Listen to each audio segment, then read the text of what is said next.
जय श्री राम, जय श्री महाकाल। मार्केट का जो सबसे ज्यादा बजिंग स्टॉक है आज की तारीख में, दैट इज वारी एनर्जीज के ऊपर एक डिटेल वीडियो ये वाला हमने आपके सामने रखा है। इस वीडियो के तहत आपको समझ में आएगा कि वारी एनर्जीज का बेसिकली काम क्या है और वारी एनर्जीज अगर लगाना है इसमें पैसा तो कितने ड्यूरेशन के लिए लगाना चाहिए। साथ ही साथ इसमें मैं ये भी आपको बताऊंगा कि मैं उसमें इन्वेस्टेड हूं या नहीं, तो ये सारी जानकारी इस वीडियो में आपको मिलेगी। सबसे पहली चीज, वारी एनर्जीज काफी पुरानी कंपनी है, 1990 की कंपनी है। ये जब कंपनी आई थी तब सोलर का इतना बड़ा मार्केट नहीं था, सोलर का इतना बड़ा बजिंग पॉइंट नहीं था। अब 2023 के बाद एक तरह से इसका पुनर्जन्म हुआ है, जहां पर जबरदस्त इसमें बाइंग हुई है और जबरदस्त इसका फ्यूचर अब दिख भी रहा है। रीजन बहुत सिंपल है, हमारी गवर्नमेंट आज की तारीख में चाहती है कि हम सोलर के ऊपर, रिन्यूएबल एनर्जीज के ऊपर ज्यादा फोकस करें। तो उसी के बेसिस पर पहले वारी रिन्यूएबल्स ने अच्छा काम किया, अब वारी एनर्जीज जो कि सोलर पीवी मॉड्यूल्स की एक सबसे बड़ी दिग्गज कंपनी है इंडिया की, वो आईपीओ लॉन्च किया और उसने जो परफॉर्म किया वो आप सबके सामने पता है आपको कि किस तरह से उसने परफॉर्म किया है। साथ ही साथ अगर मैं इसकी डिटेल एनालिसिस की बात करूं, 21% जो डोमेस्टिक मार्केट है वो वारी एनर्जीज कवर करती है, 21%। अगर इंडिया के एक्सपोर्ट्स की बात करूं ना, तो 44% जो एक्सपोर्ट होता है सोलर में वो कौन करता है? वारी एनर्जीज। तो एक तरह से मार्केट लीडर हो गया एक्सपोर्ट में। तो स्पेसिफिकली अगर इसकी फैसिलिटीज की बात करूं, 5 मैन्युफैक्चरिंग फैसिलिटीज है इनके पास, गुजरात और नोएडा को मिला के। गुजरात में अलग अलग जगह है, सूरत, टूम्ब, नंदीग्राम, चिखली करके एक जगह वहां पर। और अगर नोएडा की बात करूं तो इंडो सोलर फैसिलिटी जो है वहां पर नोएडा में इसके पास मैन्युफैक्चरिंग फैसिलिटी है। जबरदस्त कंपनी है, बहुत पुराना इतिहास है इस कंपनी का, अच्छा काम भी कर रही है।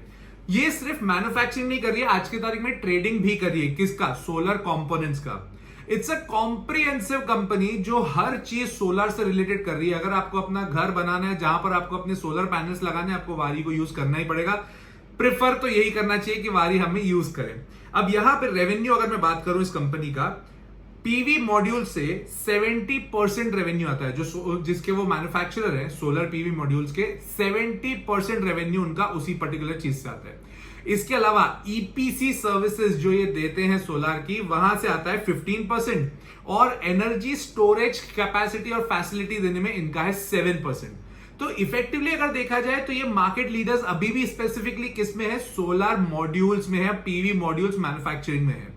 मैन्युफैक्चरिंग यूनिट मुझे पर्सनली वैसे भी बहुत अच्छी लगती है as compare to other services modules, but यहां पर मैं इस पे थोड़ा सा ज्यादा बायस्ड भी हूं। रीजन बहुत सिंपल है, फ्यूचर मेरे को इसका काफी ब्राइट दिखता है। अब रेवेन्यू की बात करें, विच इज वेरी इंपॉर्टेंट। अभी हमने जो बात करी थी वो रेवेन्यू कौन से पर्टिकुलर प्रोडक्ट से आता है। अब हम रेवेन्यू की बात करेंगे कि रेवेन्यू इनका आता कहां से। आईपीओ लॉन्च हुआ, आईपीओ लॉन्च होने के बाद में ये 3600 के करीब करीब गया था शेयर, वहां से एकदम पलटा है और एकदम से तेजी से गिरा है। क्यों? अब उसके पीछे का कारण आपको समझ में आएगा। कारण यह है कि इनका 58% रेवेन्यू जो आता है वो आता है एक्सपोर्ट से। अब एक्सपोर्ट कहां करते हैं ये भी हमें ध्यान देना है। एक्सपोर्ट करते हैं ये US, Canada, Italy, Hong Kong, Turkey में।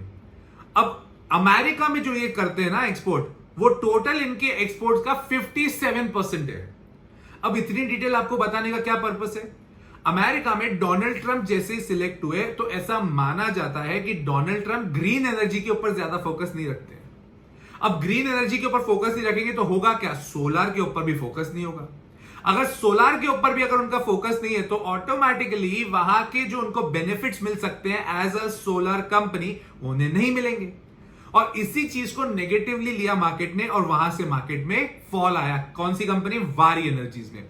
ये बेसिकली सारी ग्रीन एनर्जी कंपनीज में आया फॉल। रीजन बहुत सिंपल था, क्योंकि डोनाल्ड ट्रंप का रुझान कभी भी ये नहीं होता है कि हम ग्रीन एनर्जी पे जाएं।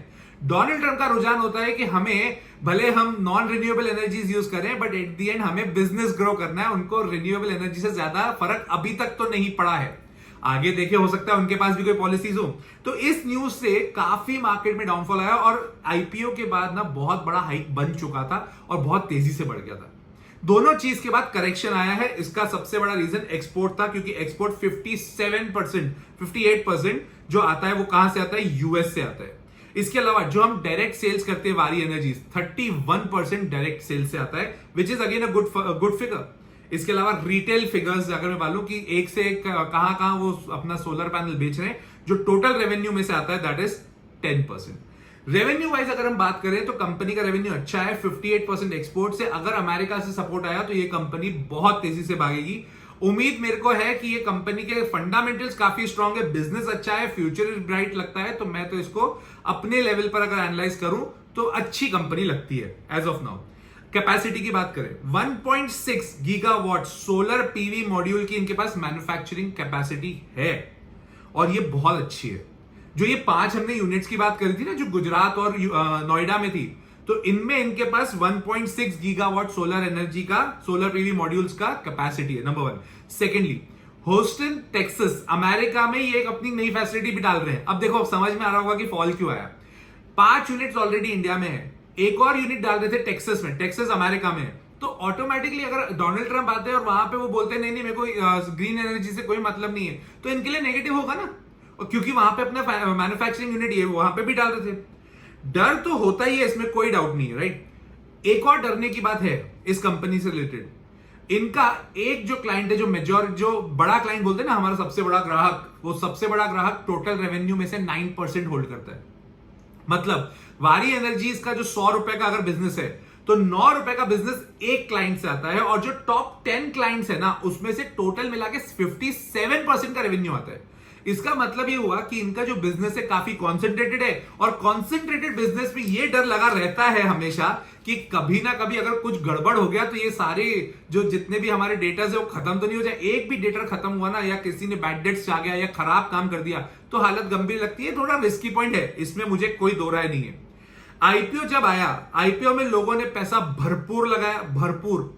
बट आईपीओ की एक चीज बहुत बढ़िया थी, जो इन्होंने पैसा लिया करीब 2800 का 2700 करोड़ का भी इन्होंने थोड़ा बहुत पैसा लिया, 2700-2800 के बीच में जो इन्होंने पैसा लिया, उसमें ऑफर फॉर सेल नहीं था। ये मुझे सबसे बढ़िया पॉइंट लगा था, क्योंकि पूरा का पूरा पैसा कंपनी के डेवलपमेंट में यूज हुआ।